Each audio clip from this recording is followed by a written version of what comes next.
Got a 2008 Kia Sedona. Gonna replace rear shocks. What you need to do is jack it up and support it with some jack stands and remove your rear tires. The lug nuts are a 21 millimeter. You might have to hit the wheels, the rims to bust them loose from the hub because they're really a tight fit. All right, so what you want to do is spray some penetrant around the base of the shock on that nut, which is a 21, no, that one's a 19 millimeter. And then you want to spray some penetrant around these bolts and a nut with some penetrant. And these are 17 millimeter, okay? Then you want to let it soak. Okay, I removed the nut off the bottom in the big washer, okay? And then I removed the 3 bolts on the top and the nut. And I pulled this away and the shock just fell down. No good. Okay? Next you want to do is get yourself a pry bar and pry off the shock off of that stud.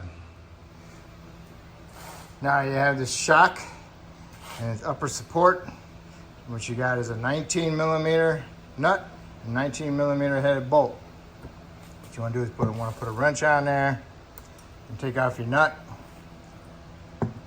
And if your bolt is frozen inside the shock sleeve, then you have to put it on put it in a vise and hold it, and then hit this with your impact and keep hitting it with some penetrant, and maybe even an air impact with a flathead on it to help vibrate it to bust it loose. Okay, so there you have it. What you want to do is take off your nut, get your bolt out of there. Came off pretty nice. They've been replaced before. And then remove your shock out of the bracket. You get your new shock and put it in there, and put some anti-seize on your bolt and your nut and inside your sleeve, and then put it in there. Okay, got my new shock on my bracket. And I put it so the bolt goes that way, exactly the same way I took it off. So it goes like that. So that way the nut is on the bottom side that way, okay?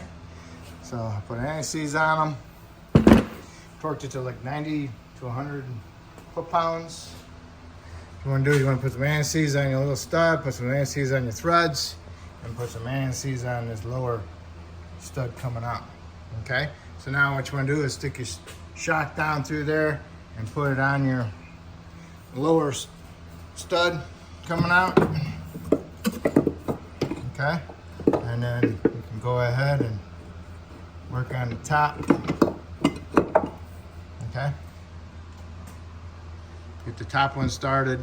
Make sure you got this pushed down there all the way, and then get your washer and your nut started on that. All right, make sure when you put your shock down in through there, you don't see your nuts and bolt, okay? You come through there, okay? You want it looking like that. So then you get it started on here on the lower stud, tap it on with a hammer, and then get your washer and your lock nut. And you want to tighten that up to 35 foot-pounds. Now you get your stud lined up and pushed on there. And now what you want to do is line up your holes for your bolts. Get yourself an alignment bar. Line it up and get them all started with your finger, okay? Then you can go ahead and tighten those up. Okay, you got them all lined up, snug them up, and then you want to torque them to 35 foot-pounds, okay?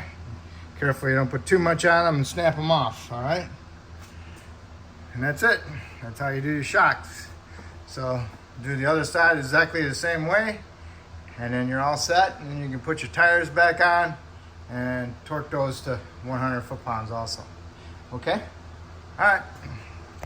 That's it. That's how you do your rear shocks on your Sedona.